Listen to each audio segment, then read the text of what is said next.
Hey, I left my SD card on my desk and I'm at City Hall. Magic PowerPoint. Ah, you're already Yeah, on. it was a long day. I was running so. Thanks. Farwell Street. No problem. Yeah. It's right in front of the, yeah, just meet me out front. It's closest to the council chamber. Okay, bye.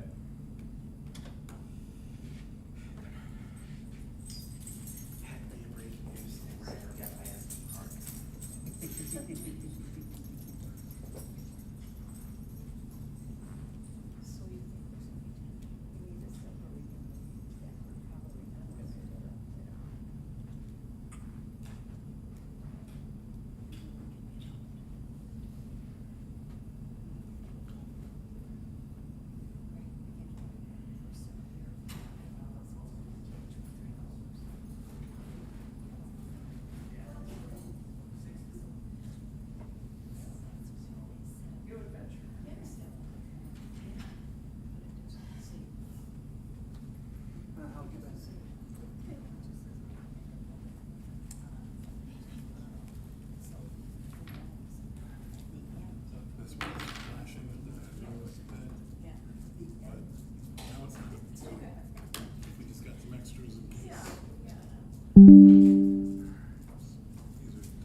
You started building. Good thing you brought her along.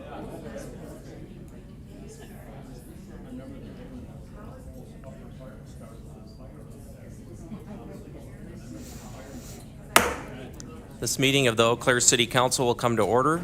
Please stand for the Pledge of Allegiance.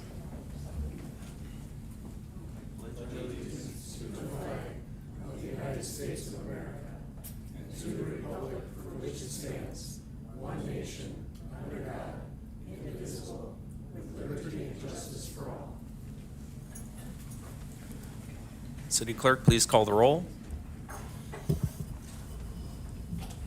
Councilmember Brewster, Here. Gregor, Here. Johnson, Imboga, Yeah.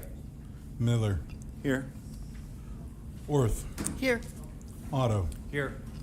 Reed, Here. Schoen, Serrano, Here. Worthman. All right, thank you, City Clerk, and welcome everybody to the Monday, August 10th meeting of the Eau Claire City Council. We are going to have a number of public hearings tonight, and then we'll have a public comment period after that. And just so folks know how it works, we will have a presentation on each of the agenda items from staff or from council members. And then council members will have a chance to ask questions, and then we'll open up for public comment. There are sign-up sheets in the back of the room along with the agendas, so you can get a lay of the land for the meeting. The sign-up sheets are for if you'd like to speak. If you don't get a chance to sign up or you decide later that you would like to speak, you can always, I'll still open up opportunity after we've gone through the people that have signed up for the agenda item. And you'll have up to 4 minutes, but you'll only be able to speak once per agenda item. There is a lighting system at the podium where you can, well, it'll be 3 minutes. For 3 minutes, it'll be green, and then once you have 1 minute left, it'll turn to yellow, and then when you're out of time, it'll start flashing red, and you'll just need to wrap up your comments at that point. After you've spoken, feel free to stay at the podium for a second or two just to see if council members may have a question for you. In addition to the public speaking opportunities tonight, there are blue comment forms in the back of the room where you can write comments and leave them at the back table. That'll be then sent to the council before our meeting tomorrow so that we can hear from you in writing. Otherwise, you can always email the council, and our emails are on the website at eauclairewi.gov, and then there's an electronic comment form on the city website as well, where you can find the same page that you can find the council packets. So a variety of ways of getting a hold of us, and we can get started on the agenda here. So thanks everybody for being here. So the first agenda item is agenda item number 1 under public hearings, a public hearing on an ordinance to amend Title 17 Land Development Ordinance and the official zoning map. And we have our Community Development Director, Aaron White, here to present on this item. Welcome. Thank you. Good evening, Council President Gregor and council members. We're teeing up the presentation here in just a second. But yeah, the first item is just some additional cleanups on the LDO. It's something that we knew we'd be going through a process of periodically. Once we start implementing the change up and the October 1st implementation rollout of the LDO, that we'd see language and things we'd have to correct once we started actually applying projects on real world cases. And that's what we're looking at tonight. There's a large number of them that were in your packet, and we're not going to go through all of them. I pulled out just a handful, about 4 that are some unique ones we'll just kind of highlight. And this is kind of reflective again of what we're doing through the process, is just looking at tweaking language and just making some adjustments to make the practical application of the new LDO a little more user friendly for the process. So the first one I wanted to highlight, we're doing a couple of zoning upgrades. Again, these are when the zoning crossed over from the new code, the new zoning categories. There are a number of them that got missed that should have been public. P is what we typically do for public spaces. These are ones that got tied as a commercial zoning on the one case, corridor commercial, and the other one is urban commercial when they should have been P public because those are public spaces. So we're just looking to make the adjustment to reflect actual use, which is public use. The one on the right, like that example is in the Cantor District. That's actually part of the Cannery Park and should have been listed as public to begin with. It just didn't catch and cross over. So that's some examples of what we're looking at. This one, we're doing an adjustment related to form-based zoning or odd-based lot zoning. This one came out of a couple of specific project examples where a very narrow and long, and I'll give the best example is the Riverside site as defined in the Cannery District project. It's a very narrow, very long site. And the current zoning has some frontage requirements of buildings that are indicated on the lot in terms of frontage, a percentage of frontage. And we found that that long, narrow lot, it's almost impossible to build to meet that because it's such an odd shape. It's very long, very narrow, so it has a huge frontage on that space. So the numbers that we're looking at here, we're looking to add a couple of adjustments on this, which primarily these very long and narrow outlier type lots allows for administrative adjustments to make sure that they can still be developed on. So that's a simple language modification that we're looking to do to kind of help out on some of those unique outliers that just weren't anticipated when we were going through the LDO. What we're looking at here again is just some clarification language on ACUs and the live workspaces and the 3 and 4 units under the zoning. You can see that again they crossed out on lots instead of blocks and next to instead of adjacent. Kind of better defines how we read and interpret these.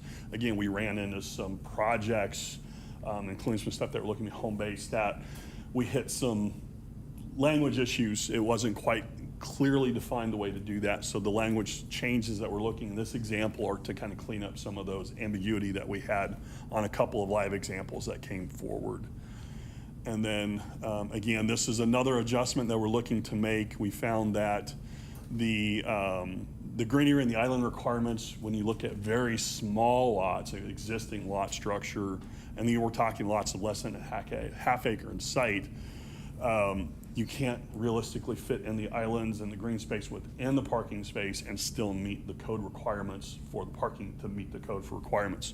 So we are looking to do an exception, which in this case is these particularly small lots that are only being repaved that have less than or equal to 50 stalls are not required to make the changes as long as they're only repaving these no more than every 5 years. So again, once we looked at one of these, this is an example of a lot. If you pulled in the greenery islands, you lose most of the parking spaces and it becomes a challenge to actually park that. So we're looking to make an adjustment to reflect, again, what are some very unique spaces within there. So this is just an example of a few, and I think that was the extent I had. Yep, that was the extent of just a couple pull-out examples. The changes that we proposed in there are a variety of variations of this. We're just tidying up the language. We'd be happy to answer any questions or comments. All right, thank you, Director White. Councilmember Mboga? Thank you, Council President. Director White, I have if you look at Section 13, Title 17.21224, it says that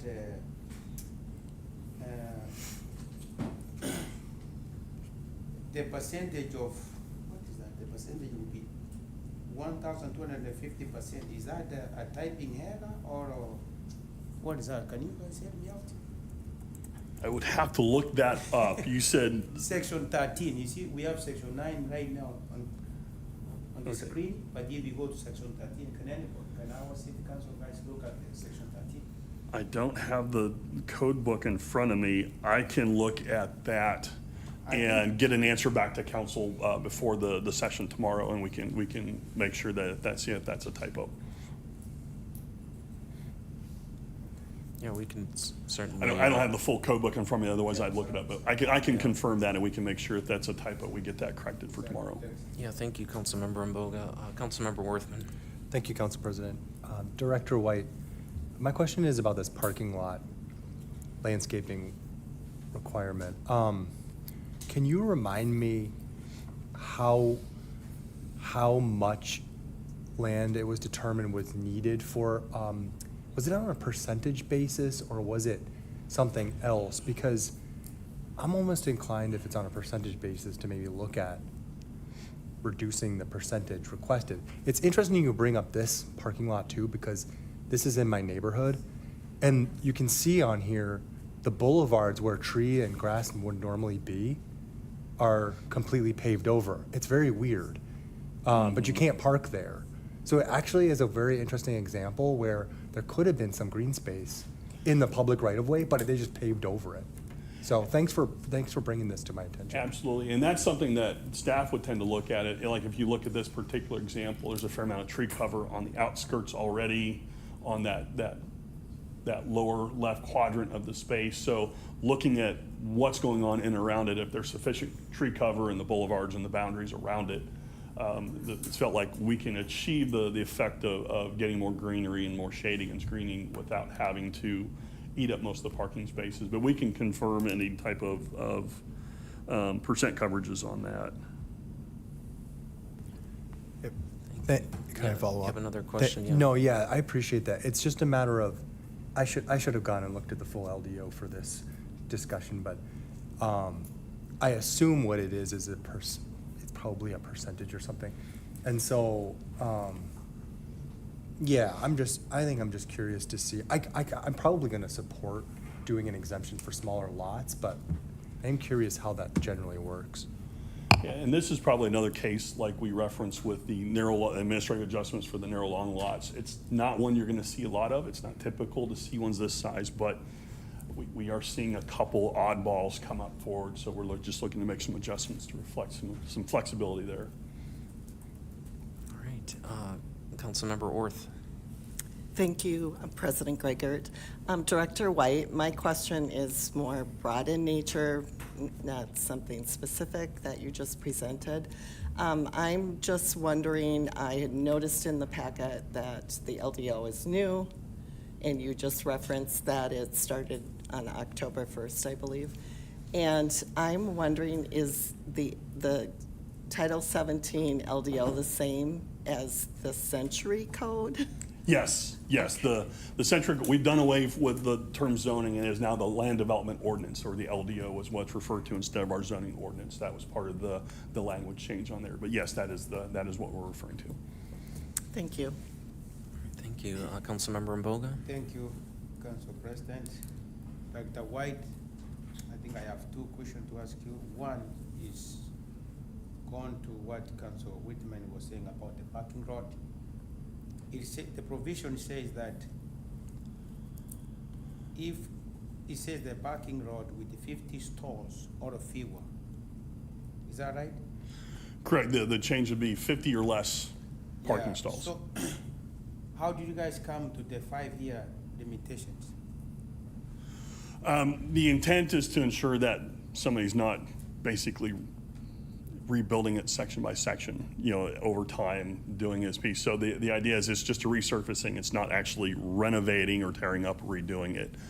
That's something you would not expect to occur annually. It is something that occurs periodically, so that they felt that only being repaved once in a 5-year period is a realistic maintenance schedule, and give some ability to flex with that for the property owners. Then the last one is about number 8, the trails and development paying for the trails. It says here the developer, the developer may instead have to make payment toward construction. But part of the supervision agreement, however, the city can defer or waive that requirement. So my question is, how would this amount of trail payment be calculated, and where would the money automatically be spent? That is a good question. I can look into that, because that also, part of that runs with, work with engineering, so I'll hit the other departments and we'll get an answer for you on that as well. Okay, thank you, Councilmember Mboga. Any other questions from the council? Councilmember Worthman. Thank you. Director White, this is back to the dwelling 3 and 4 unit amendment. So as I'm reading this, this is an amendment that makes the ability to put 3 and 4 unit structures into neighborhoods. It makes it a lot more restrictive than the current LDO talks about. Am I understanding that right? Because if I remember, as it is written right now, anywhere on the block, if it includes a 3 or 4 unit, you could put another 3 or 4 unit, or on a collector. Yeah, or if it's adjacent to existing commercial space on a boundary. Correct. area, yes. So this is a pretty restrictive amendment, and I just wonder how it was arrived at to go in that direction, and if you felt this was more in keeping with the council and the ZPAC discussions around this item. How are you seeing that change? That was what we felt was this follows kind of the context of what the ZTAC or ZPAC group was looking to do.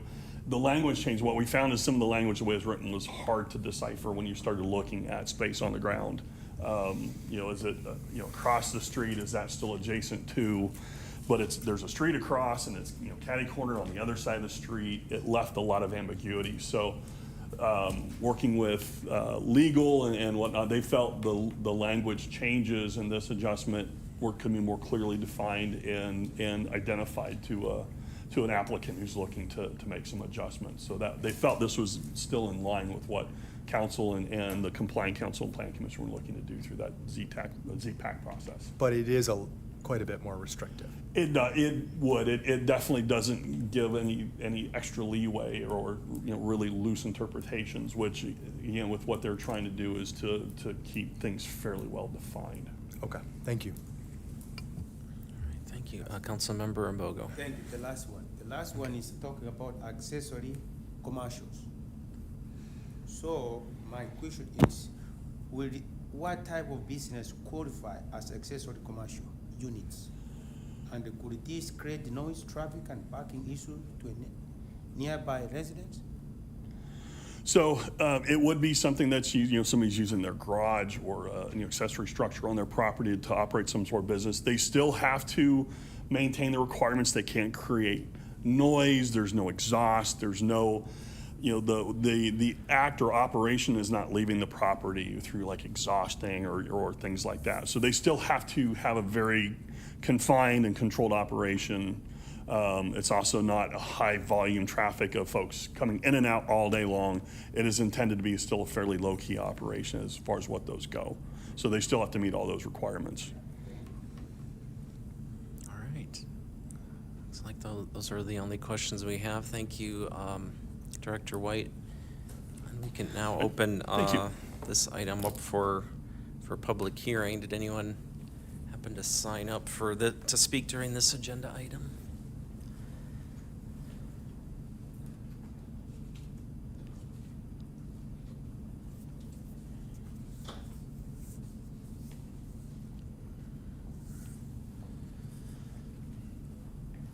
Right. Thank you. So it looks like we didn't have anyone sign up for this item, but would anyone in attendance like to speak to agenda item number 1, on the land development ordinance? Okay. Oh, actually, we do have someone. If you could just please state your name and address. My name is Ross Anna. I live at 901 3rd Avenue. I just kind of want to speak in support of this amendment. I operate a small chocolate business, and this is going to allow me to create a commercial kitchen, a commercially certified kitchen in my home. We're not disruptive. We don't have customers coming and going. We don't have employees, just a small chocolate shop. And this is going to allow us to continue to operate. Great. Thank you so much for coming up. Thank you. All right. Anyone else like to speak to this agenda item? All right, thank you. We'll move on to item number 2. And that is under the category of public discussions.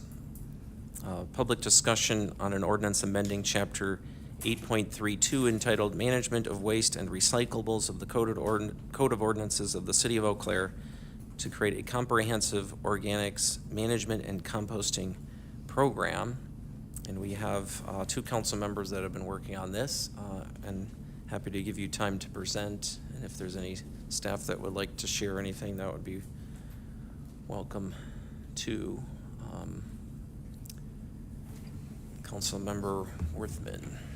Thank you, Council President. First, I want to just thank our city legal, our city staff, helping to work through this process, and our Sustainability Advisory Committee that held at least 4, maybe 5 publicly noticed meetings where community members, haulers, and many more had a chance to weigh in. We also did a special meeting about compost that was organized by our city manager, Dave Solberg, bringing a bunch of different folks together. So this compost ordinance, management of waste and recyclables, essentially what this does is it helps to codify different ways that community members can engage personally in composting in the community. I think the high-level thing that I like to point out, and that the DNR has calculated, is that roughly 30 to 35% of all waste that ends up in our landfill are organics. And so one of the things to cut down on the number of times that we need to expand our landfill and to cut down on the tipping fees because it's heavy and it costs money to drop organics into the landfill, and to cut down on our methane because landfills produce excessive amounts of methane that we all breathe. We are bringing this forward as a first step toward trying to divert some of our compost in our community, our compostable materials away from the landfill. So think of that in your mind. It's a health and it's a affordability issue to make sure that we divert our compost. Now, this step essentially sets up 4 tiered levels of composting. You can think of tier 1 as your backyard compost. That's already been legal under our current code. This actually sets a little bit stricter standards around backyard compost to make sure it's set back from your neighbor, to make sure that there's no odors or things that would disrupt your neighbors. Makes it a little bit, there's enclosure to do composting. Makes it a little bit more regulated and focused on health and safety. It also has a second tier, which is essentially think of maybe your church or your community garden or your neighborhood association wanting to set up kind of for members only composting opportunity where you can bring your compost to those sites. Third is a bit bigger scale, and this was something the university showed interest in, which is having, for example, students be able to compost on a little bit larger scale on 10 cubic to 50 cubic yard compost. That's a much bigger pile, but it's something that would then be regulated by our city. You'd have to have a permit, it would be checked, you'd have to pay for an application fee. And then lastly, it sets up the ability for large scale waste haulers to also do composting. If you're trying to think of what does that mean in your mind, it's like earthbound compost piles. You would of course have to have major setbacks from other kinds of land uses. It'd have to fit in the zoning. So it essentially sets up those 4 tiers. It also provides a pathway for our city, as we have a new brush site, to set up some way for residents to actually drop compost at a city facility. And then lastly, it sets up a special hauler's permit. Now, what is that? Well, we have something like this already with some bulk items, but essentially you could become a hauler just of compostables, going, home to home and picking up compostables that you might bring to your own compost site. And maybe someone pays a fee for that service to happen. So it does all of those things. What it does not do is set up the zoning. for all of this to happen. So we're gonna have to do some slight modifications like we're gonna do on the LDO to be very specific about what kinds of zones can this be done in, where can't they be. So that piece will have to come over the next coming months, but this sets up the beginning stages of a more comprehensive composting. The one thing this does not do, and you may have seen this in the public comment, in your emails, it does not create any sort of opportunity for people who have current waste haulers to request composting service of them. So if you have Waste Management or GFL or any of the others, unless they already provide it, you will not be able to request this service. Councilmember Miller and I decided that that conversation, which is about composting and our broader waste hauling conversation, should happen later when we accept the report later on this month or next month in terms of how do we want to structure our trash and recycling in this community. So that's a rundown. That's everything it does. I'm happy to answer questions. Councilmember Miller is also an expert on this, and fire away. Thank you, Councilmember Worthman. Councilmember Miller? Thank you, Council President. Thank you, Councilmember Worthman. I just want to give credit. I'm a seconder on this motion, but Councilmember Worthman did the vast majority of the work on this one. I just kind of helped him hone it and bounce some ideas off and refine it here. Just something to add that he didn't quite touch on. Some people, so the Tier 1, the at-home composting, it does define it more, but still, as of now, no permit or registration is required for that one. You should still have to follow any sort of nuisance. It can't attract nuisance like insects or rodents, but as of now, you don't need a permit for that. And then the other big question that we've been getting is about, as mentioned, we were trying to look at ways to find the haulers to get them involved, and we're not moving forward with that right now. Councilmember Worthman said that one can't request that of them, but also this ordinance does not impose upon the waste haulers a need to do this. It does not touch waste haulers at all right now, so that is not in the scope of this ordinance here today. So I know some people are concerned about that, so I just want to add those 2 points. All right, thank you, Councilmember Miller, and thanks to Councilmember Worthman as well for bringing this forward. We'll go to the questions from council, and first we have Councilmember Mboga. Thank you, Council President. Thank you, Council Whitman and Council Mira. I'll be supporting this one, but for my information and the people who send me email, I have few questions. One is, what material will be the resident be allowed to put in their compost bin? Councilmember Miller. Thank you, Council President. Councilmember Mboga. In the ordinance, under definitions in the first chapter, there is a Title X, compostable materials, and it specifically lists the items that can go in there, such as yard waste, compostables, food scraps, and other acceptable materials. It defines food scraps, and then pretty detailed, such as fruits, vegetables, green meats, etc. I'm not going to read the whole thing here, but there is a definitions chapter of this ordinance which states exactly what you can put in there. Thank you. Then the last one. Then also. So how will be contamination be controlled? Councilmember Miller. But we do have strong definitions on what can be composted and things that cannot be composted. Like, for instance, food scraps cannot contain slaughterhouse weight, animal carcasses, fats, and stuff like that. And as long as you're following the guideline, composting is a well understood process, and there's really not problems. If any sort of problems do occur in which it becomes odorous or attracts vermin, that would then fall under a nuisance, and the community services will be contacted. If someone had a complaint with a neighbor that had a compost that was being a nuisance, they can contact community services, and that would be investigated and of any other nuisance that occurs. So it is incumbent upon the operator of the compost to follow these regulations, but we do have avenues if that would become a problem for neighbors. Thank you. Councilmember Worthman, do you want to Yeah, and answer that? if I could add to that, Councilmember Mboga, that through Tiers 2, you would have to register your compost with the city.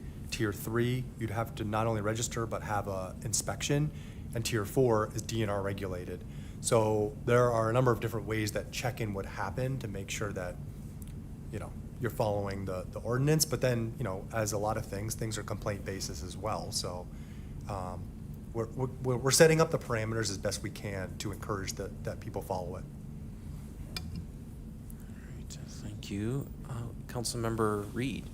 Thank you, Council President. My question for the mover is just, since you said that the broader waste study is coming, can you just help me clarify, what are we deciding tonight, and then what are we like purposefully putting off to decide later once we get that study?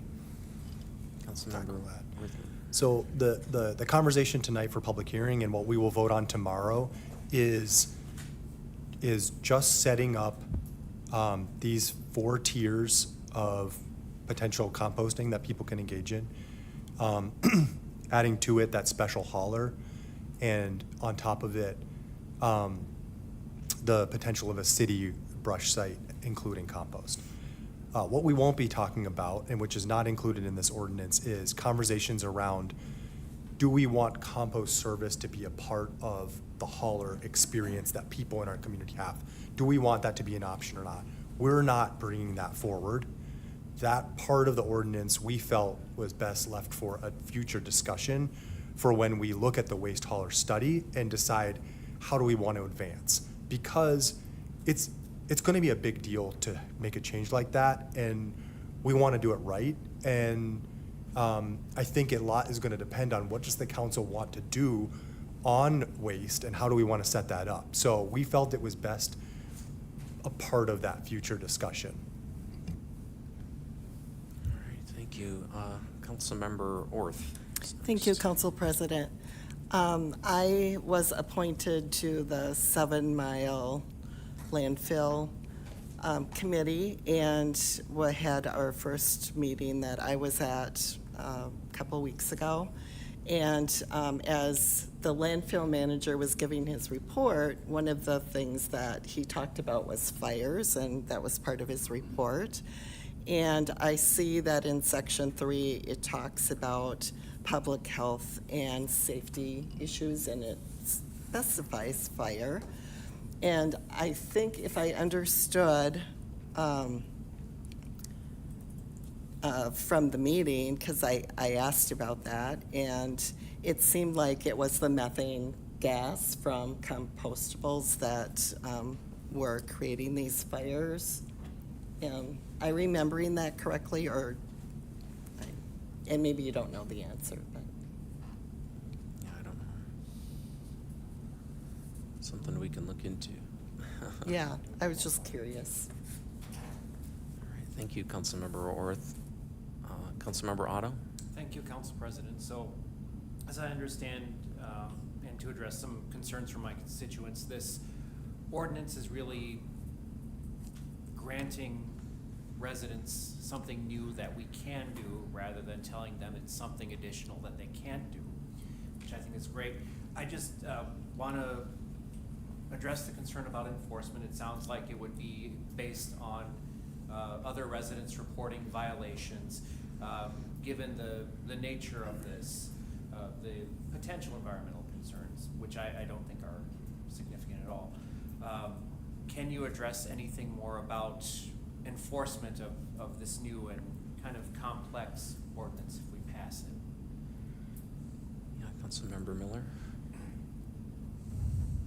So just a clarification, are you talking about like tier 1s that are going to be individuals, or are you talking about tiers 2 through 4, or all of them? All of them, really, because I do imagine enforcement would be different based on tier.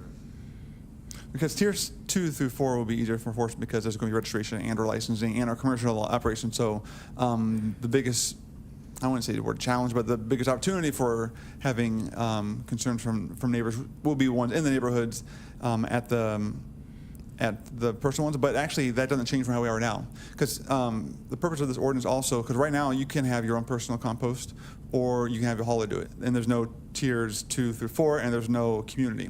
So this actually doesn't change what we have currently. So if there hasn't been any problems currently and a rush of people aren't complaining about composting as it goes on now, I don't foresee codifying this in tier 1 as its own thing. It's going to change that because it's what we have now. Thank you. All right, thank you. Yeah, Councilmember Mboga. Thank you for the movers. Would this one cost the residents some money? Councilmember Worthman? No, but the one that would cost something is tier 3, this larger scale, 10 cubic to 50 cubic, where they would likely be, because it's there's gonna be a inspection, that would probably cost something. There would probably be a nominal fee on the registration for tier 2 as well, so like your community garden or your church. But we've talked about how we don't want it to be something that is prohibitive.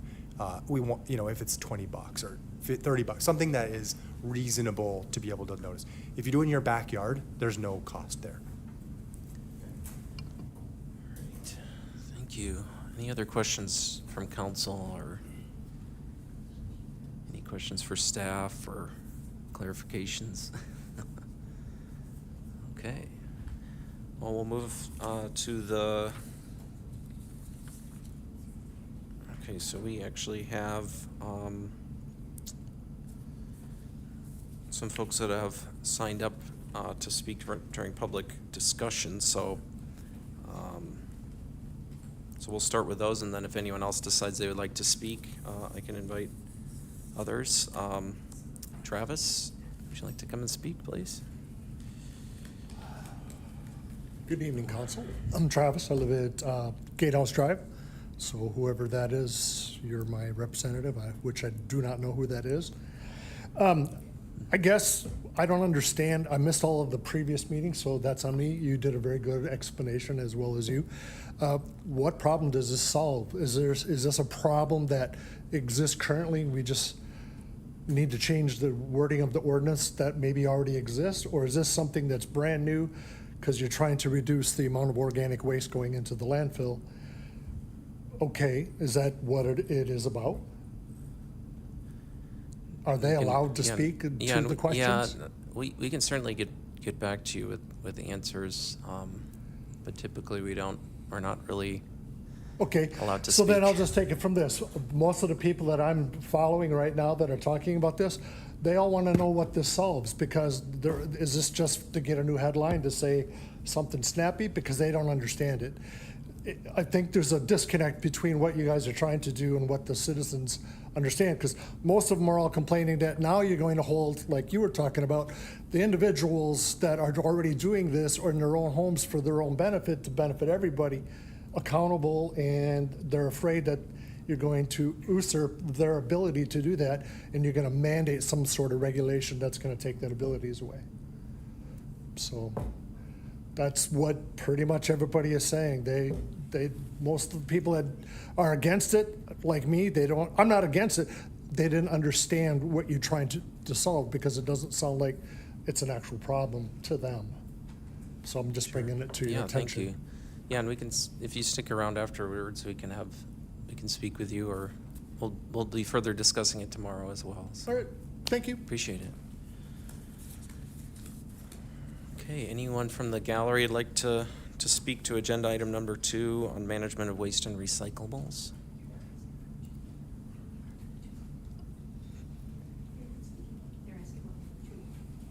Yeah, this is on the recycle. I guess I got this wrong. Oh, that's okay. What is agenda item number 2? That's the one we were just discussing on composting. Absolutely. Okay. Thank Okay. you. My name is Elizabeth Spencer. My address is 1304 Lindale, Eau Claire. First of all, I'd just like to thank Councilmember Worthman and Miller for bringing this to the fore, and I hope I hear you when I say it is just the first step of a series of steps to where we get to the point there won't be all these trucks roaming around my neighborhood all day long on garbage day. And I have been a fan of Earthbound since the day they opened.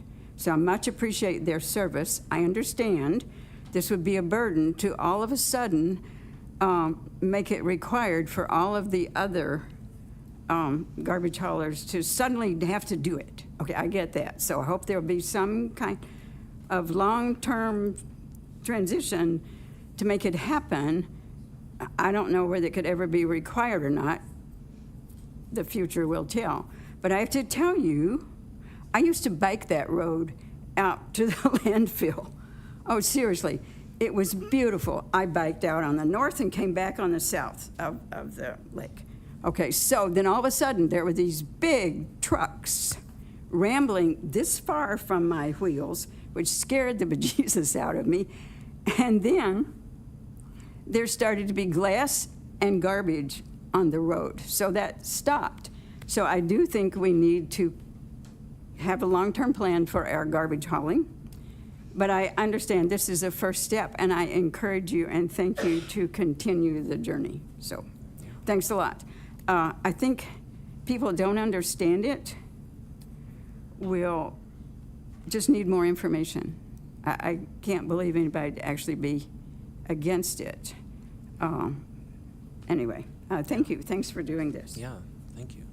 Appreciate you coming up. Anyone else from the audience would like to speak to this agenda item? Okay, thank you. Well, we'll close that item and move on to agenda item number 3. This is a public discussion on resolutions granting excess land of parcels 221040367 Park Ridge Drive, and then another parcel number 221091354, and that's at 2027 Vine Court, and then parcel number 2116047 on Lawrence Street, and part of parcel number 2116038 at East Riverview Drive. And we have a presentation from Coordinator Billy Hufford on this item. Thanks for joining us. Thank you, Council President Gragert, council members. Do you have my?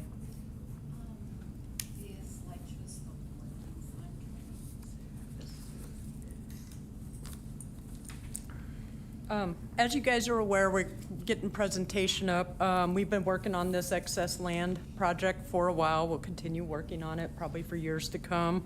And these ones, we've had meetings with council, with the public. So we're gonna go through each of them, just give a little information, the public feedback,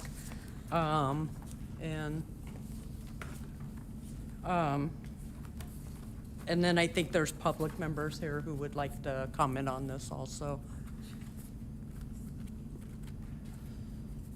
So start with, we'll go into Park Ridge Drive. Actually, we'll go back. We got the PowerPoint up. So the history of this, we had a lot of residents, developers coming in asking about city-owned property and if they could purchase it to develop on. We've done some of that here and there, but it got us thinking, what about all of this other land that we have? And along with that, when we've been looking at ideas to increase, create more affordable housing, we started thinking this would be a good plan to go hand in hand. Doing this will give us the ability to reduce the land cost, so potentially knocking $50,000 or more off of the cost of the house from the very start. So if you don't have that land cost, it can make it more affordable. This will be up to you guys. We could sell some of the homes at market rate. We had discussed this before to generate more revenue for affordable housing and create a sustainable program from it, but that'll be a decision for you all. Total parcels the city owns is 433. Not all of them are developable. We will be bringing them as we work through them. And then there's just various different things that we can do to bring more affordability with doing these different projects. So the need in the community, I think you all are aware of the Alice report. In Eau Claire County, 21% of the population are Alice households, 11% are in poverty, so total would be 35% in the county. For Eau Claire only, it's at, 32, I was looking at the state. City, we're at 35, so we're in line with the state. The county's a little lower than the state on Alice, but equal on the houses in poverty. And the PIC count, numbers are coming out this week, so I don't have the most recent. I hear they're a little, they went back up, but January, the count was 19. The last 3 years, and this is point in time count, where twice a year, same night, every year they go out, volunteers to look for individuals who may be sleeping in their car, camping, stuff like that, to try and get counts of our homeless population. Last 3 years, it's ranged from 19 to 104. That was July of 24.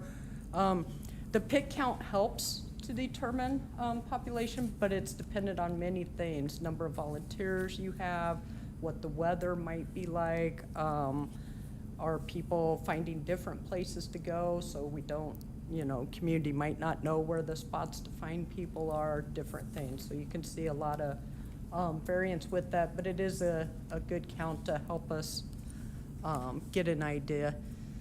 Then also there's a lot of living wage calculators out there. The MIT one, it factors in a lot more than like that 30% housing rule would. It factors in all the cost of living. So if you're a single individual with 0 children, to afford to live, you would need be making $22.23 an hour. Here's some information on housing prices and rent. Costs are outpacing wages. We'll look at that next. But you can see to buy a house, you're looking at the low end, $285 up to $330 for houses that have been selling. And that puts you in a range well over $30 an hour for a household to be able to buy. Rent, you're looking at anywhere between 20 and 32, but you definitely need over 20 for the average or median cost. Wages, just a view of what different wages are. If we go back and look at the cost and stuff, federal poverty level is $15,960. Wisconsin's minimum wage is $7.25. That doesn't meet the federal poverty level. And I was curious, that's true in 20 states in the country. But it also shows you from the poverty level from the federal, the different when you add more individuals. If you go and look at some of the other living wage calculators in Alice, they break it down as, is the child a toddler, infant, in school, because that changes costs dramatically. Here's in red the various different city-owned parcels. Not all of them would come for excess land. Some of them are right-of-ways, some of them are in use, and there would be no intentions of changing them, but just to give you an idea of the different things we're looking at.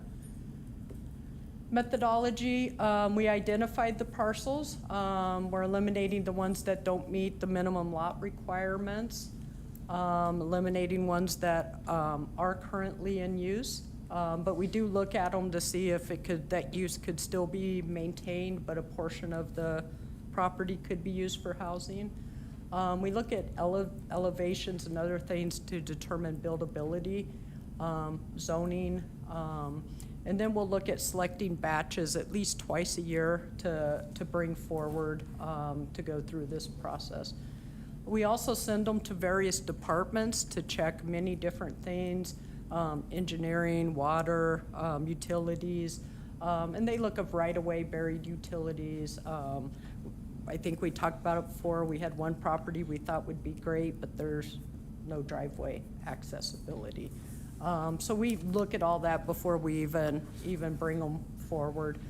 And then we did quite a bit of community outreach. We held a forum where individuals could come, see the different proposals, ask questions, and talk about them. With that, we sent notices to residents within 300 feet of the property. So the direct residents were informed, and then we also communicated other ways so the entire community knew But we wanted to make sure we specifically told the ones that were adjacent.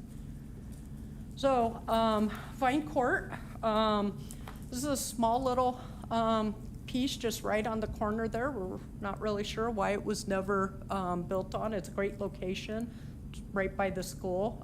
If I was a parent, I would love a house there so I could just watch my kid walk to school.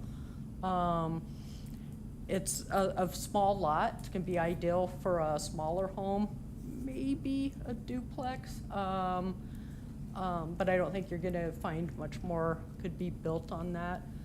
It is near a commercial corridor and jobs. And again, although zoning would allow higher densities in this area, the lot will limit that. One thing we've talked about with the public is this will, instead of these lots not generating any tax money, they will generate tax, and then it also takes maintenance off of the cost of this to the city. But those aren't major drivers in doing this. Those things are gonna be very minimal. When it all adds up and stuff, it can make a difference, half an employee, full employee, but they're not, some people have commented that we're gonna fix our budget with this, and there's no way this is gonna fix our budget. This is about housing affordability. Concerns on this, we really didn't get much feedback. I think Dave might have talked to one person, I talked to one. They were overall very supportive of this location, and just no negative feedback on it that we have heard. Park Ridge Drive, this is over by Half Moon Lake. This little parcel, again, would be a smaller parcel. It would allow higher density, but we would expect probably something smaller due to the lot size and shape. Possibly perfect for a first-time home buyer or somebody downsizing. The proximity to trails offers an alternative transportation option. And we've already talked about the others on the first one. We did have more concerns on this. There were concerns about wildlife living in that area. It is overgrown. In the report I sent you guys, I had went out there and walked around the property. There are a lot of invasive or not friendly growth out there, so something we would definitely take our forestry out there and have them work with the developer if they want to do it on the trees and saving what's possible and what are high value. They were also concerned with traffic safety. There were comments that a lot of people coming down the road don't hit the curve and end up in that little parcel at the top there. We did research police records, and there's only been one report, and we verified that with the police department. But jumping a curb and, you know, people might not always report that to the police. So not denying that there aren't issues happening, but it didn't look like it was a significant concern. There were concerns about the land quality. It was talked about as being wetlands multiple times. There was a map included in the packet from the USDA, and it shows where the wet spots are there, but it doesn't label this as a wetland. I kept trying to find a time to go out and walk it, but we kept getting rain, and I was like, well, that's not gonna help me. And finally, we hit a period where there was about 3 days of no rain. I went out, walked around. It was damp, like if you're walking through a forest, how it normally would be, but it wasn't like squishy wet or anything. So I think the recent rains and stuff, that probably contributed, but I didn't see a big concern with standing water or anything there. And then there was concerns that it doesn't fit with the surrounding areas. So north and west are all housing, and the property directly west of it is a house. The one north doesn't have anything, and the two below are warehouses, factory type. So individuals thought a single house on that road would look odd and just wouldn't fit in. The next one, Riverview Drive and Lawrence Street. These we received quite a bit of feedback on. So we're looking at just the outlined areas in blue on the map.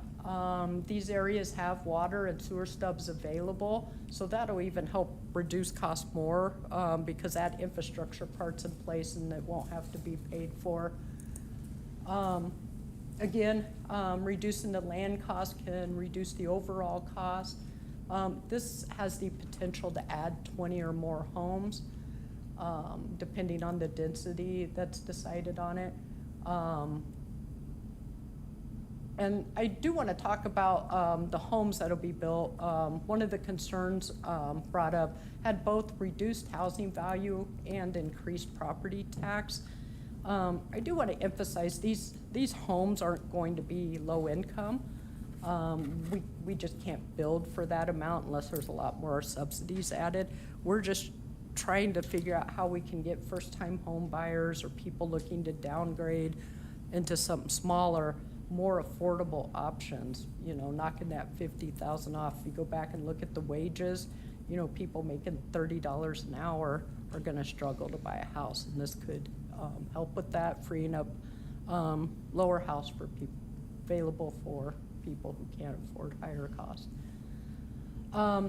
Wildlife was a concern. Again, it would just be, I think it's like 2% of the whole well field, so yes, there will be some wildlife displacement, but there is plenty of area there to help with that. One of the biggest concerns is once we do that, that believe we'll build out the entire area.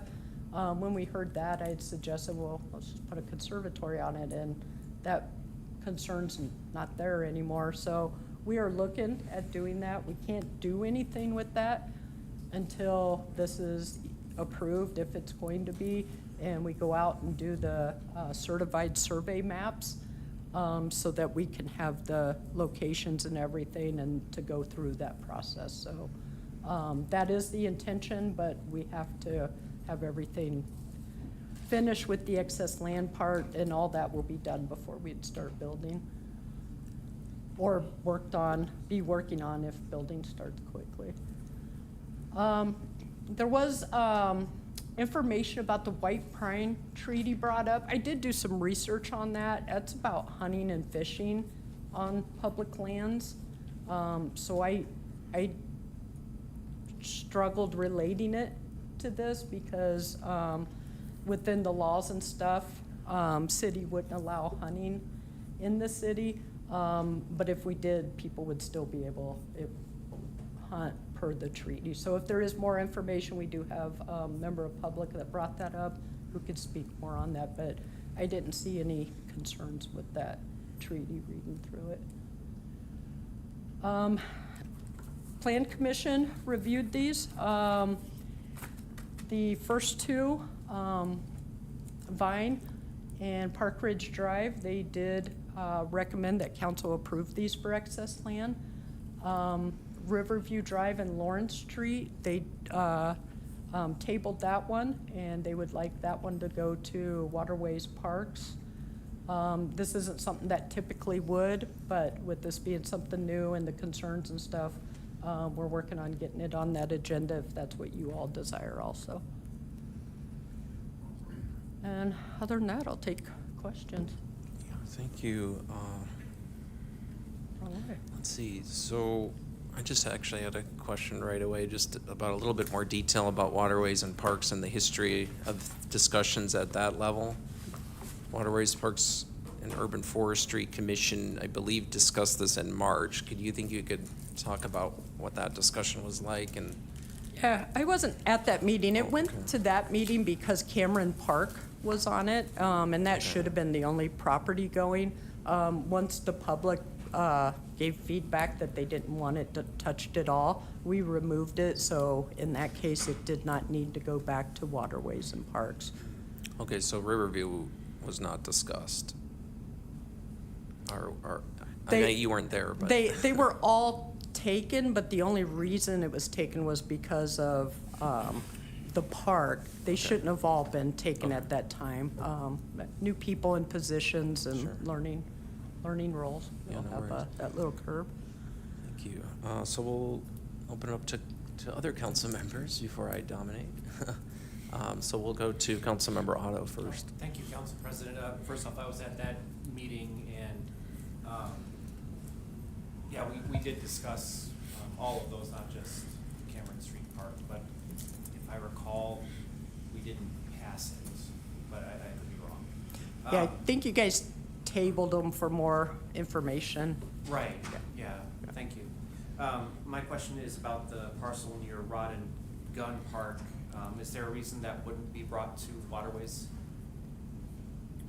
So reading through the waterways and parks, it's if something is adjacent to a waterway, a park, or a greenway. It's near a park, I don't know, or, Half Moon Lake. I don't know what the distance or anything is, but I was told that one didn't need to go. Okay, thank you. Go to Councilmember Brewster next.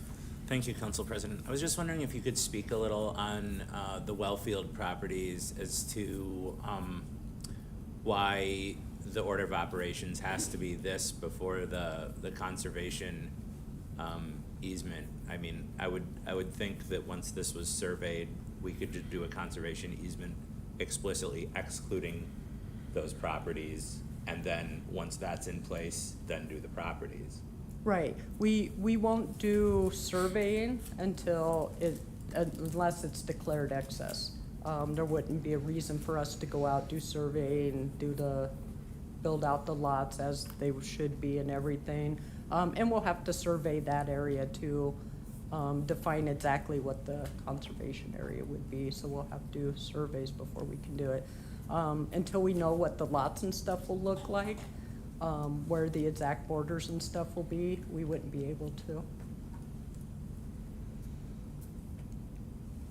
Okay. Councilmember Miller. Thank you, Council President. Courtney Hubbard, thank you for the presentation. Following off Councilmember Brewster's comments, so the areas at least indicated here with these blue boxes, they seem to follow existing property lines. There's, on the southern portion going up, you see exactly where the lines theoretically would go, and then on the north side, you see exactly where the lines would go. So it seems like, just declaring conservation outside that one, we already have, latitude, longitude, whatever GIS information we need to do so. I'm curious why we still just can't make a conservation area there preemptively before we do anything else. And secondly, kind of follow up, you were saying that, we can't do a survey until it's declared excess, but why not? Why can't we just say, let's do a survey? Why can't council say, we want to survey this as part of this conservation effort? We could go out and survey it. We don't know exactly where the lot lines are gonna end up and stuff. The one is already drawn out, the top one is not. So we would have to do all of that work first. And then when we do the CSMs for those two, we can do them all at once to get that information. But if you guys would prefer a CSM on that part first, but I think it'd be easier to do them all at once. I guess my thought of this is that I would not be comfortable at all moving forward with this one without having conservation in place first. So I think for me, they'd have to go in that order to even happen. So that's my opinion. I think others may have their different. So that was my thought process behind my questions here. Yeah, So. or you can put into it that we wouldn't be able to sell any lots before the conservation or something like that to help ensure, the people who are concerned about that it wouldn't move forward, so that we can get all of this work done and stuff. Okay, thank you. Okay, thank you. Councilmember Orth. Thank you, Council President. I am wondering about, I realize that the excess property declaration is like the first step, and then if it goes unless it goes a different way, but that first step, and then you come back to council to find out what the development parameters would be. My question is there a limited time frame between the time that we declare something excess property and before it needs to go to the next step? I don't believe so. So unless somebody interrupts, I'm gonna say no. No. Okay, thank you. All right, Councilmember Worthman? Thank you. I wanted to ask a clarification on something that you mentioned. I don't know if I didn't hear you correctly, but you brought up white pine, and then you brought up hunting, and then you brought up treaty rights. But I know what treaty rights are, Yeah. but I don't know how it connects with, one, I know how it connects with hunting, but the white pine, is this all one related thing about treaty rights for white pine access and hunting It's for just- indigenous communities? It's just what the treaty's called, the White Pine Treaty. What is it? It's from back in the 1800s, an Sure. agreement to allow Native see. Americans to be able to hunt on public land. I understand, thank you. So that's the name of that specific treaty. And you're saying that your opinion is that it doesn't impact, I mean, there's obviously less places to exercise treaty rights, but your opinion was that when looking at it, it doesn't have a significant impact on those treaty rights. Right, we wouldn't allow hunting and stuff, and I don't believe there's any streams or anything running through for Oh. fishing. We don't allow hunting in the city. Oh, that's really interesting, because I know in some places, treaty rights come first, even whether, you know. Yep, yeah, I read quite a bit on that. and Okay. Now that's a big controversy and stuff, but my understanding is we wouldn't allow hunting in that area. Just, there's a lot of housing and stuff Okay. around it. I think it'd be concerning Thank you. if we did. That all makes sense. Thank you. Councilmember Otto? Thank you, Council President. I know last March, I think some of the confusion with Cameron Street Park is that some of the land wasn't, I guess, technically parkland, but people were using it as a park. And I know the old Wells area is used for recreational trails. I'm wondering, and I'm pretty sure the answer is no, but just to be sure, people aren't using any of these parcels for recreational purposes, are they? Like, there are no trails, there are no There's no official trails. People have Okay. walked through and created trails. People do unofficially use it, although I do believe it has no trespassing signs up just because of the water coming from that area, but it's not an official park. Okay, thank you. Well, and just to clarify too, I believe there is an access point from Riverview Drive on the north end for the city and for public access, so that parcel there is, currently has an access point that is used, both for utility purposes, but also for recreation, and presumably that access would be maintained even if we sold, the land. Is that correct? There would still be a north entrance. I know there were concerns about access to it and stuff, so we would work with the neighborhood on access points as we work through the process. Okay. Councilmember Miller? Thank you, Council President. Courtney Hufford, looking at the lots, none of them are, because they're not being used for anything right now, that they are very wooded. So then the question comes up, I don't know how well they've been checked over. Would there be any possible complication with our tree preservation ordinances? They don't seem, I can't tell just from the street views, if they have any valuable trees we're saving. Has that been ascertained at this point, if any of them would have trees that would be kind of under the protections from that ordinance? Yeah, it would be addressed like any lot that a developer wanted to develop on. If there are trees that should be retained, they would either need to retain them or replace them or pay per the code. So it would be handled exactly the same. Sure. Okay, that makes sense. Thank you. Any other questions from the council?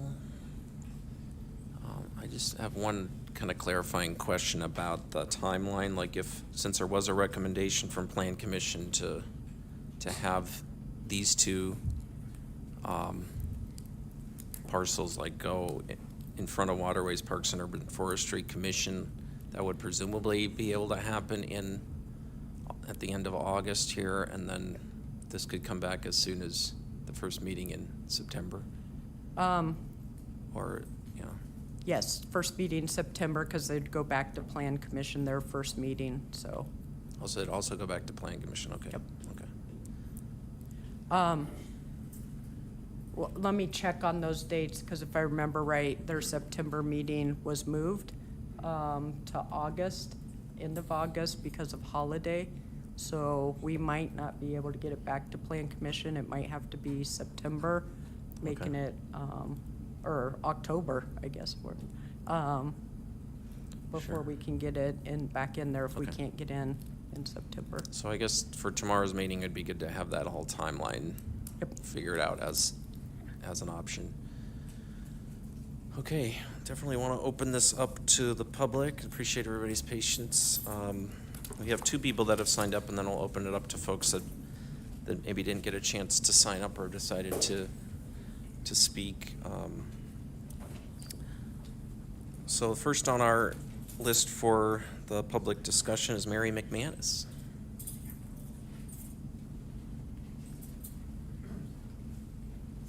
Thank you for joining us. Thank you, President Gregert, council members, city manager, city attorney, community development, wonderful people, and my neighbors. I'm here regarding the Wells property being placed on the consent agenda for tomorrow's legislative meeting. I wish to share concerns about how due diligence is practiced. Steve, it's okay. It's public administration due diligence, not the legal part. Public bodies, in my frame of reference, use practices of due diligence to ensure transparency, ensure accountability, and ensure that what they're doing or proposing is of some value to the community. The process of due diligence typically involves consultation and stakeholder engagement. For example, when a topic comes to the Waterways, Parks, and Urban Forestry Commission for presentation, and the commission members ask for further information, the actions that follow should include some sort of follow-up with the commission members regarding the information they request. The follow-up should not include skipping over them in the next 3 to 5 step process of topical review on the way to City Council legislative session. Commission members are volunteers who care deeply about the topics they address. Not getting back to them is not due diligence. The process needs to be followed even with advisory-only commissions. On the other hand, holding a meeting in collaboration with City Council and inviting neighborhoods to learn about proposed property sales is a great example of due diligence. Thank you, Councilman Brewster, and thank you, Mr. White. And so was the open house held at the library. The importance of follow-up with attendees cannot be stressed enough, and the importance of informing every residence in and around beyond the 300-foot area is equally important. This is where they live. These folks live here. They are both interested in and concerned about any changes that may impact their lives and/or property values. Just because they are not signing up for city email does not mean they are not interested. Due diligence aids in ensuring alignment with public service values. It is a proactive, evidence-based process that underpins sound decision-making, risk management, and good governance.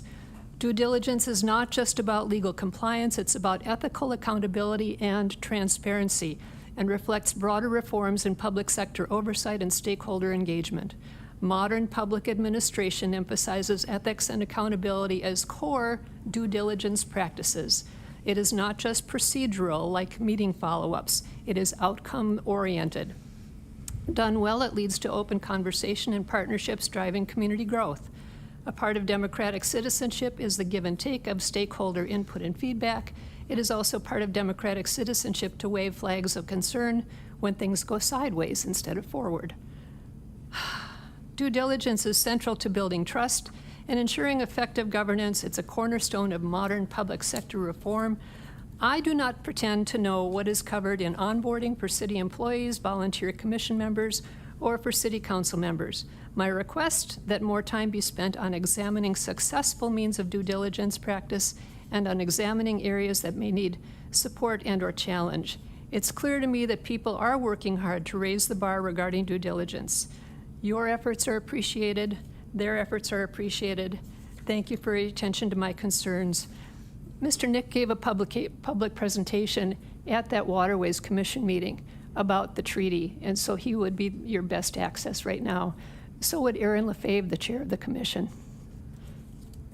Thank you. Thank you so much.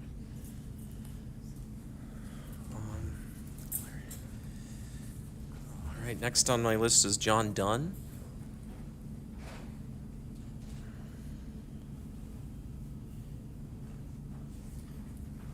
Thanks for joining us. Good evening. My name is John Dunn. I am a resident of the city of Eau Claire and live at 3130 Riverview Drive. I have lived there for over 20 years. I retired from the Department of Natural Resources in 2010, and shortly after that, I ended up writing the urban deer management plan for the city of Eau Claire. That involved doing helicopter surveys, winter helicopter surveys counting deer in the city wells, as well as 6 other locations around the city. Okay. Last summer, I put 800 miles on my mountain bike in the city wells alone. I think it's safe to say that I know the well field pretty well. Okay. My comments right now are really geared towards the properties associated with the city wells, not the other ones around town. There's 4 points that I'd like to try to make quickly. First one is the sale of that land seems to me, if it's not a budgetary issue, that there are many other places around town that either have been purchased by the city or perhaps will be, that would be more suitable for in low-income housing. The properties south of town there on Double I, quite a few acres there, and that 237 acres northeast of town in the town of Union on County Double E. I think those sites would be far more suitable for that type of housing. Okay. Second point, I think that it's really important for us to protect the city wells. With the PFAS issue, it's just a good example of what environmentally can happen. And I would think that the city would want to buffer the well field as much as possible to avoid any potential future pollution.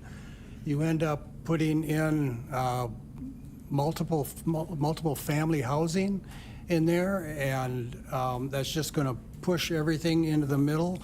And if you have potentially future wells to be drilled, I see a real issue with contamination of those wells if you expand private ownership around the property. Let's talk briefly about deer. Anybody that has lived down there or traveled down there knows the deer problem that we have. I mean, we're way over any type of goal that we should have to try to hold the deer in line. I think it's important to realize that if you start, again, pushing in from the outside, all you're going to do is concentrate the deer, and you're going to have bigger problems with not only the forestry aspect within the property, but also all of us private landowners that surround it. The last item, and I'm not sure how many of you are aware of it, but historically there is a railroad grade that runs all the way through the city wells. Actually, I have a map of it right here, but it essentially runs the entire length north and south through the wells. It's a railroad line that was built in 1883, and it ran just from Eau Claire to Chippewa Falls. It was about 11-mile spur that connected Chippewa Falls with Eau Claire and some existing rail lines here. It was used primarily for... Could you please wrap up your comments? Thank you so much. Primarily for logging, but the historical perspective that crossed East Riverview Drive. Thank you. Appreciate Any it, Mr. questions Dunn. for me? Yeah, any questions for Mr. Dunn? I don't know if this Sure. works. Councilmember Worthman, do you have a question? I'm curious about the map that you brought, just if it's possible to see. Can you zoom in? Yeah, maybe we could get copies of it or something, an email or... Okay, this is running north and south. This is the south end of the city wells right there. This is the railroad line that ran straight north through the wells, exit the wells here on East Riverview. Goes from private landowners there, continues north up along the edge of the Chippewa River, all the way to Halley. And the railroad grade is still there. One of the major walking trails in the city wells right here is actually that railroad grade that is elevated above the rest of the ground. And once you see it, you can recognize it, but that grade, again, runs all the way through the wells, crosses East Riverview, and then continues north. And as you go north towards Halley, there's a grade that you can walk along that's still cut into the bank halfway up between the river and the higher ground. And again, I think that's a historical perspective that I think we need to consider. And I think we need to save that. Thank you. Yeah, appreciate it. Maps and history, good. Okay. Any other questions for me? No, I think that's it. Thank you so much. Thank you for your attention. Let's see, do we have anyone else who'd like to speak to this agenda item on excess land? So I exhausted the list of people that signed up. All right.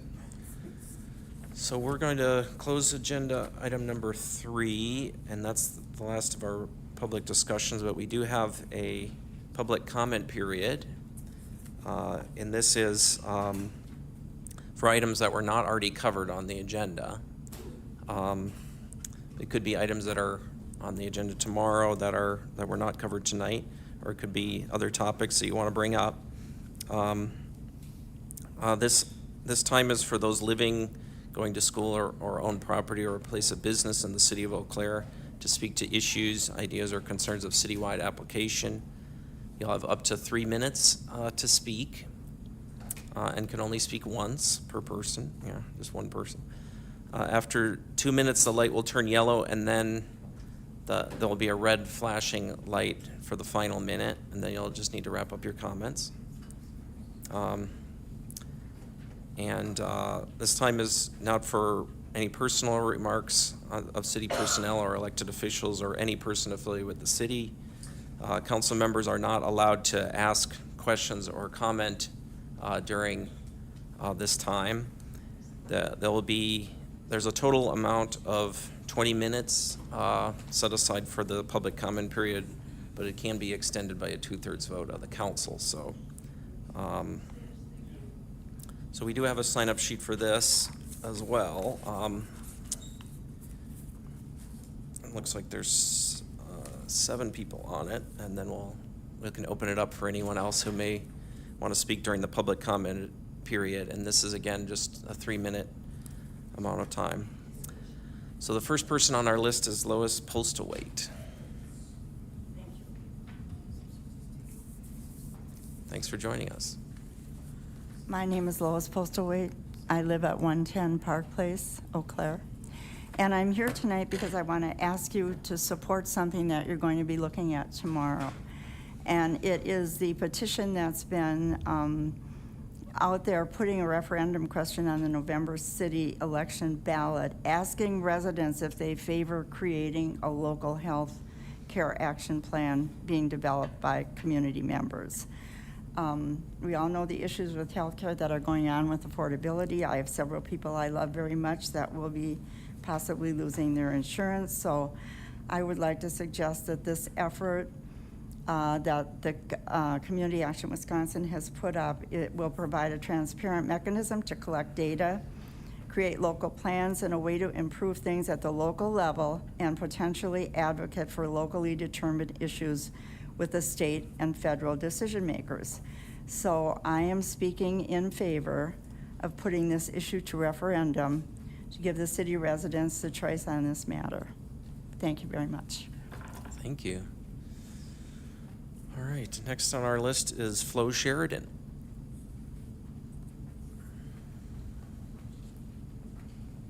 Thanks for joining us. Thank you. Flo Sheridan, 1226 Taft Avenue, Eau Claire. And I also am here for that same reason. And I'm asking that the council refer the petition for health care to a referendum in November. Thank you. Thank you. Next on my list is Denise Knoll. Hi, my name is Denise Knoll. I'm a resident of Eau Claire. I live at 327 West Tyler, and I'm also here asking the council to support that petition to place this item on the November ballot. I think we all know that healthcare is a big issue. I've been to different community and Chippewa Valley meetings. I've also done some Zoom meetings with people in other parts of the state about problems that different communities are facing. And I think it would be nice if we could have a committee here supported by our local residents that would have access to the information, and we could maybe offer some help to the people that are important in our lives, our neighbors, our friends, and our families. Thank you. Thank you. Next on my list is Diana Hanson. Thanks for joining us. I'm Diana Hanson. I live at 4538 Oakwood Hills Parkway in Eau Claire. I have been a resident of Eau Claire this is my hometown. I've worked in healthcare in this community for over 30 years. So I can tell you as a provider of healthcare and a receiver of healthcare that people are having problems with a healthcare system that isn't easy to navigate to begin with. And I really would encourage you to put the healthcare local issue on the November ballot. I think it's extremely important that people feel that they have a voice in it. Thank you so much. Next on my list is Liz Spencer.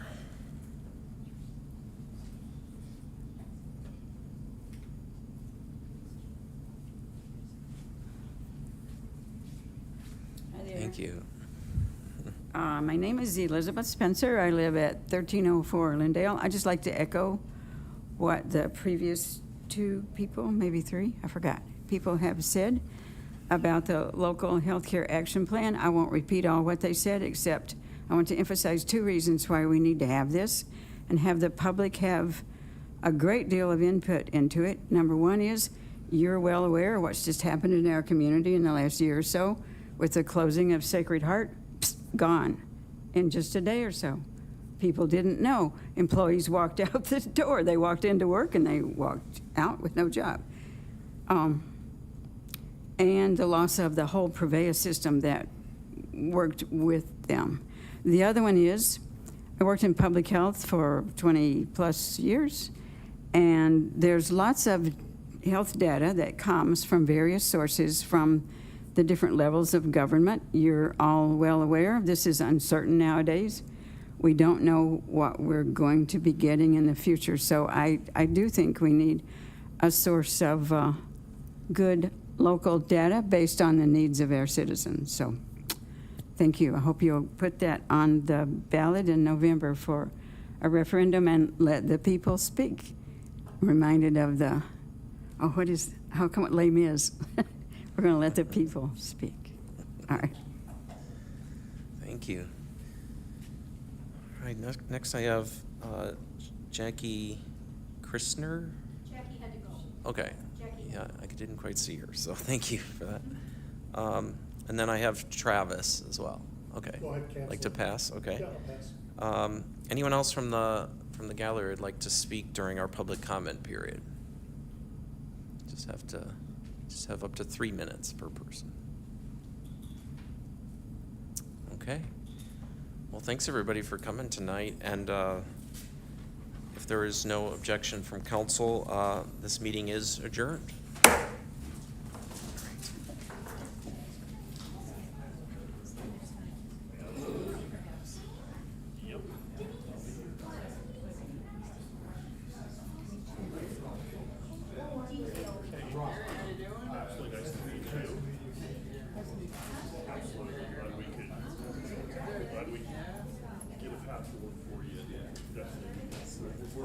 Slowly picking up.